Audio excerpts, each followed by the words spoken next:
A breakthrough. After months of insults and threats, President Trump agrees to bilateral talks with North Korea. I'm Robert Costa, inside the president's high-stakes diplomatic gamble, tonight on Washington Week. I explained to President Trump that his leadership and his maximum pressure policy, together with international solidarity, brought us to this juncture.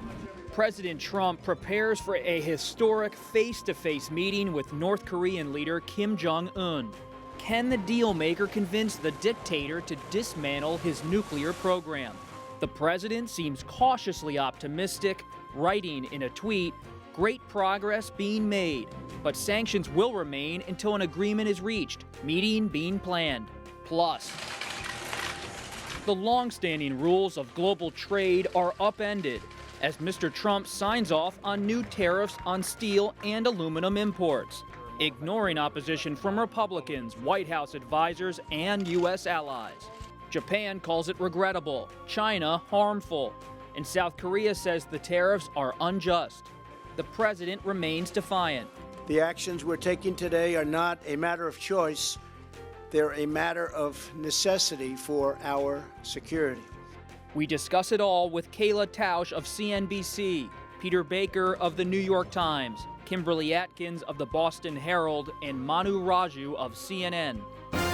This is Washington Week.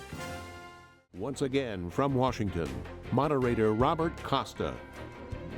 Good evening. A stunning turn of events in U.S. diplomacy this week as President Trump, who has threatened North Korea with fire and fury and called its leader Little Rocket Man, accepted an invitation to meet with Kim Jong-un and discuss the rogue nation's nuclear missile program. The details of that summit, of course, remain to be determined, and there was quick criticism and cheers from different parts of the political community for the president's decision. But the decision itself, as Peter Baker wrote in today's New York Times, was, quote, shocking and not surprising. Mr. Trump's decision to do what no other sitting president has done and meet in person with the Korean leader reflects an audacious and supremely self-confident approach to international affairs. Peter continues, whether it is Middle East peace or trade agreements, Mr. Trump has repeatedly claimed that he can achieve what has eluded every other occupant of his office through the force of his own personality. Peter, welcome again. A grand gesture from President Trump. But what's the plan? Well, look, I think he is having a good time. This is what he wants to be doing. This week, he managed to surprise everybody, use the word stunning. He loves that. He likes to be unpredictable. Good jobs numbers. He loved, I think, signing the trade tariffs. This is, for him, a chance to get back on top of the agenda, to set the momentum and to control the narrative. And the narrative is a guy who's breaking China, and he's doing things other presidents didn't do. Now, where's the plan from here on? That gets much harder. It's easy to say, yes, I'd be happy to talk to you. But then become the details. Where, when, under what conditions, what kind of preparation do you do? We don't normally have presidents meet with, we've never had a president meet with a sitting North Korean leader, and we don't have presidents meet with these kinds of leaders in this kind of circumstances for very good reasons. So if he's rewriting the rule book, we have yet to see how far it's going to go. Kayla, you were there at the White House when the South Korean diplomats came and made the announcement. It's being brokered by South Korea. They brought the message to President Trump. He quickly accepted. What was it like to see it up close, and what did it tell you about the way this will all unfold? It was a little bit of mayhem, to be quite honest, to be on site there, because the president came into the briefing room the first time ever. He teased this major announcement in a reality show type of way, and then he was milling about the West Wing. Some reporters were going up to him. He was being counseled by the vice president, and then you saw the national security advisor sort of shuttling very quickly in and out of the press secretary's office as they tried to figure out what they were going to say, if they were going to say anything, and whether they were actually going to make the commitment to take this meeting. It was incredibly stressful from a reporting standpoint to try to nail down exactly what was going to happen and whether anything was going to happen, and I can only imagine how it was on the other side of those doors as well. Big moment, Kim, but when you look at history, so many presidents have tried, and they've tried and failed with North Korea. Think about President Bill Clinton in 1994, the nuclear freeze. You think of the tensions with President George W. Bush, talking about the axis of evil, including North Korea and that. What does President Trump think he can do to be different from his predecessors? Well, one thing that President Trump does not lack is hubris and the thought that the belief that he can always broker a better deal than any other president. So I think that's what's launching him into this. But as you point out, this is a difficult thing to do. A lot of people, a lot of presidents who are surrounded by a lot of smart people who put a lot of time and effort in trying to negotiate some sort of deal with North Korea have walked away with no deal. North Korea has its own interests, depending on whether it's the reduction of sanctions or help with oil or other things. But the one thing that they are not incentivized at all to do is to give up their nukes. That's what the one thing that Kim Jong-un sees as protecting that country, especially seeing what happened to Muammar Gaddafi, what happened to Saddam Hussein once they gave their weapons away. That's not how he wants to go out. So I can't fathom situations, any deal that the president can cut that will make Kim Jong-un easily walk away from its nuclear arsenal. Another group that's trying to fathom all of this, and Manu, I was following your reporting all week on Capitol Hill. Congressional Republicans. They control the House and the Senate, and they've been pretty wary, but somewhat encouraging about this surprise development. Senator Lindsey Graham of South Carolina said to North Korea in his statement, "Don't try to play him. That would be the end of you." Yeah, it was a difficult rope for the Republicans to walk because, as you recall, during the Obama years, they went after him very hard over a lot of his statements that he made. Remember, famously in the 2008 campaign trail, he said that he would negotiate with foreign leaders from Iran and the like without preconditions. And he was hammered, not just from Republicans, but also Hillary Clinton as well. And what is Donald Trump doing here? He's essentially negotiating without preconditions. And so Republicans, they want to be encouraging because obviously it's positive to do something diplomatically than getting to a military conflict with another nuclear armed nation with a rogue leader like North Korea. But at the same time, they don't know where this is going. I thought, to Peter's earlier point, I thought it was very, what you saw at the White House today was that it's a lot easier to say yes to a meeting than to actually carry through this meeting. Sarah Sanders was all over the map about exactly what is the White House expects out of this meeting. She said that there need to be verifiable and concrete steps that need to be taken before moving forward. Well, she even kept the door open that potentially this May meeting may not happen. And then afterwards, an anonymous White House official had to walk all that back and said the meeting is going to happen. It just shows that this happened in a very hasty manner, and there are really no clear plans to carry this through at this moment. Peter, when you think about beyond the preconditions that may be part of this meeting, there's a more fundamental issue. The Kim family, going back generations, has always had mistrust of the United States be the core of its ideology. What's going to make them suddenly turn around? Well, that's the problem for the president. What does he have to give them, right? Now, they've applied what he calls maximum pressure to get them to the table. Fair enough. Obviously, you can let up on some of these sanctions in exchange for something, but I think you're exactly right. I don't see why the Kim family would want to give up what they think is their only real leverage. And the kinds of things that they would ask for would be an evacuation of all American troops from the Korean Peninsula, for instance. That's something that no other president would probably consider. And in Donald Trump, we don't have somebody who has firm red lines because, as we've already seen, he said he wasn't going to talk with Kim Jong-un unless he denuclearized. Well, he's not denuclearized yet. He might. And he's agreed to talk anyway. So with President Trump, you never know for sure what might he agree to, what he might not agree to. And so I think a lot of allies right now, particularly in Japan, but also South Korea, are nervous about that. Is he going to give a deal that actually would work against their interests as far as they're concerned? And what do you make of the state of the sanctions? Are they working? Is that what brought Kim to the table? Well, the hard part about the sanctions is the best data that we have to go off comes out of China, which is rather opaque. There are some estimates that say that the North Korean economy, its exports were down about 30% last year. Kim Jong-un mentioned the onerous effect that the sanctions have had on that country in a New Year's address. The fact that he would be willing to even publicly acknowledge that the economy and his people are suffering means that it's reached a point where maybe he feels somewhat vulnerable. But from an economic standpoint, I think that there need to be comparisons perhaps drawn to Iran, a nation that feels like sanctions have reached a choke point to the point where they need to borrow money, they need to export their goods, they need to access very basic resources that they can't get, and so they're willing to say just about anything, but it's actually verifying what they say they will do that that is so difficult, as the president is now finding out, because that is a deal that he's also trying to go back and rework the fine print on. And I think that's going to become an important corollary here. That's a good point, because what happens, Kim, if the deal falls apart? What happens if this thing blows up diplomatically? What's the risk for the president, his entire administration? I mean, we don't know. These are people who just a few short weeks ago were comparing the sizes of each other's nuclear buttons.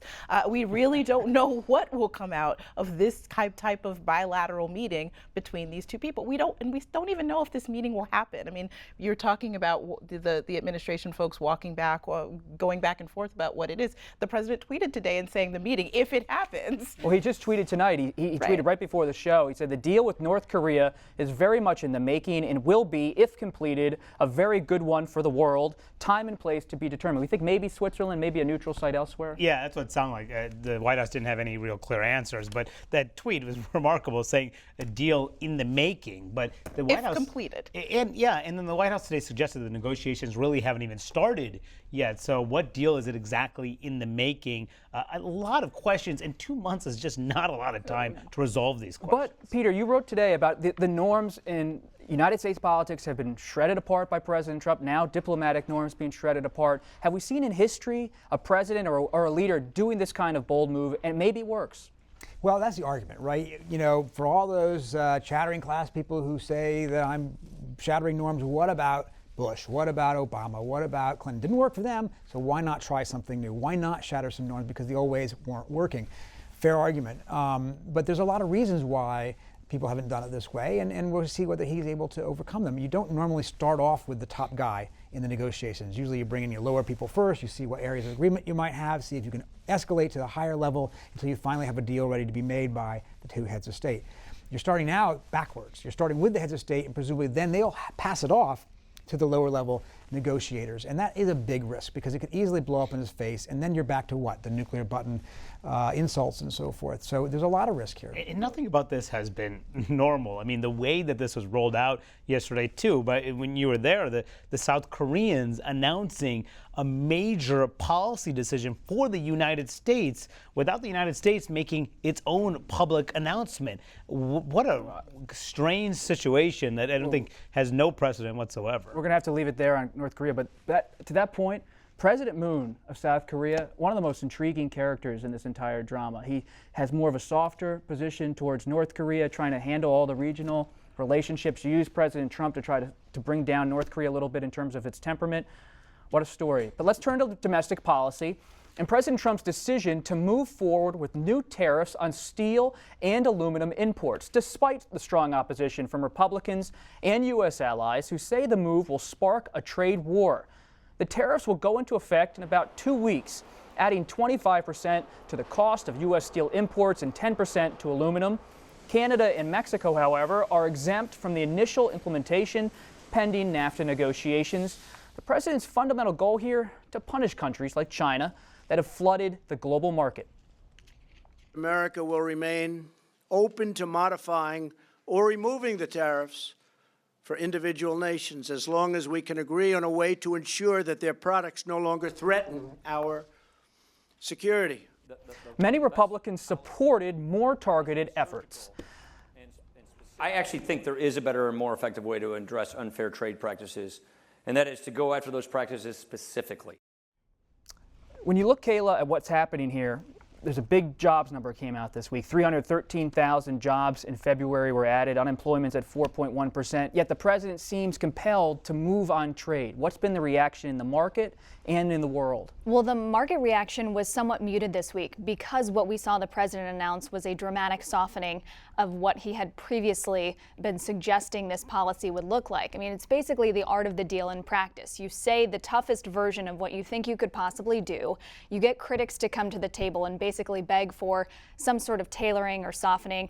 And then when you eventually announce it, you have most people on board with where you are. Just tonight, he tweeted that they're working on a deal for Australia potentially to be exempt. And he's created out of this issue sort of a grab bag of campaign priorities. He's tying NAFTA renegotiation, right-sizing of trade deficits, NATO funding, all to this issue to get allies and adversaries alike to the negotiating table. He wants them there in the next 15 days, and he's creating this issue as the venue to do that. Is it working in the sense that are allies retaliating with their own their own tariffs, their own trade moves?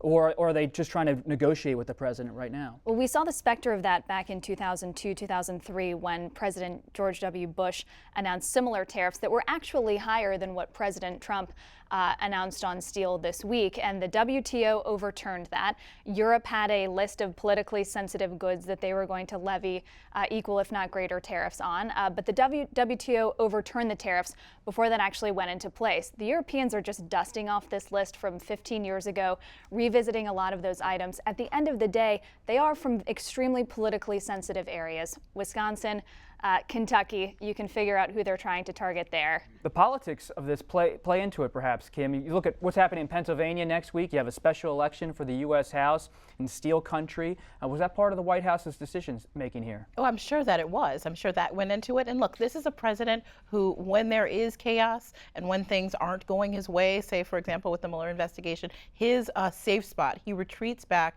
to his nationalist policies that he campaigned on. In the case of these tariffs, this is something he's advocated long before his political career. He believes that a strong U.S. economy depends on protectionism of industries like steel. So this is something that he feels his political gut is right on. So even though Republicans were almost unitedly against this plan, and there's a lot of fear that at a time that Republicans would love to be doing a victory lap about the tax bill, which is growing more popular, these jobs numbers heading into the midterms, they think that that's a winning combination. The president's going to still come in and do something which a lot of Republicans are worried will reverse those numbers, might cause more turmoil in the stock market, although this is a sort of a scaled back version of what he originally campaigned on. So it's really a tension within the party here. Democrats seem to be pretty split. Yeah, Democrats have a hard time praising the president for anything, even if they may agree with him on this policy. But Republicans, they're mostly united against him. You saw the Republican leadership. Paul Ryan had some muted criticism, but was critical. Mitch McConnell was pretty quiet for the most part, but he did criticize on a couple of occasions. You did see some chairman and rank and file members in the House and Senate really come out aggressively against this plan. But I think what you saw here, though, more largely, what was so significant about this week, this is the first time we've seen a significant policy divide between Republicans on Capitol Hill and the White House really play out in the Trump presidency. You've seen some splits over things that he has said, but not necessarily on things that he has done. And this is the first time we have seen that on this tariffs issue, because of, in large part, it really goes against the bedrock Republican orthodoxy, and that's something that the president simply just does not agree with. But this is something the president's been talking about for his whole life. Yeah. On trade. He's always talked about wanting to have tariffs, and he's been encouraged by Peter Navarro, his trade advisor, as Kim said, that more nationalist wing of the White House, Wilbur Ross, the Commerce Secretary. You're seeing an ideological shift, perhaps, inside of this White House. Well, we forgot to mention that Gary Cohn, his national economic advisor, resigned more or less as a result of this week. And they had a meeting right before announcing the tariffs, in which Gary Cohn was sitting in the back wall, and the president starts ribbing him, saying he's really a globalist, but I like him anyway, and he's just going to go off and make a couple $100 more million. And that's true. I mean, like, Gary Cohn is a globalist, if that's a neutral word in a White House where that's considered a bad word, right? He is now on the outs, and his philosophy is on the outs. And it is because of what you said and what Kim said, which this is one of the few things the president has in his gut. It is a core belief for him. Many of the things he kind of could go one way or the other aren't things that he's particularly wedded to. Trade, the idea that we're getting shafted as a country, is a bedrock principle for him. And Kayla, I mean, people inside of the West Wing were telling me they're urging the president. They're saying the economy's strong, the market's strong, but why do you feel it's so necessary to go after these tariffs? And they say that he's trying to reflect the grievance of his base about the global economy. Well, and they try to warn him that if you do this, you will undo all of the good that has been done for the economy and the goodwill that's been done within your party during the tax reform fight, where they basically had a detente over all trade issues while they were trying to get that done. And he has data points that show that the naysayers have been wrong in the past. I mean, all of the newspaper headlines before the election said, if Trump wins, the markets will plummet. And instead, they did exactly the opposite. So he can point to that and say, show me some real data. This is theory. These are not facts. And we'll have to see what actually happens. We going to see any legislation on Capitol Hill to try to bind the president's hands a little bit? There's talk of that. Jeff Flake, the Arizona Republican, is very critical of this president, announced his plans to try to prevent the president from moving forward. it's going to be difficult to get through because you're going to need a veto-proof majority. The president's not signing that into law, and it's not clear whether or not the Republican leadership, given their desire to work with this president, really if they want to start a war with this president ahead of a key midterm season when they want to be united on the same page. My guess is the Republican leadership will try to convince him to back off administratively, not try to go after him legislatively, and hope that this fight will go and get into the rearview mirror. Like Senator Johnson, a Republican in Wisconsin, he's saying, Kim, just go after China, don't go after U.S. allies. Yeah, that's what they're hoping will happen here, that in the actual implementation of this, it will be very pointed. We're going to have to leave it there. Thank you so much for being with us tonight, and thanks everybody for watching. Stay tuned to find out how you can support your local PBS station. That in turn supports us. And our conversation will continue online with the Washington Week Extra, where we will discuss new developments in the Russia probe. Every week there's more, and we'll discuss it all. You can find that later tonight and all weekend long at pbs.org/WashingtonWeek. I'm Robert Costa. Enjoy the weekend.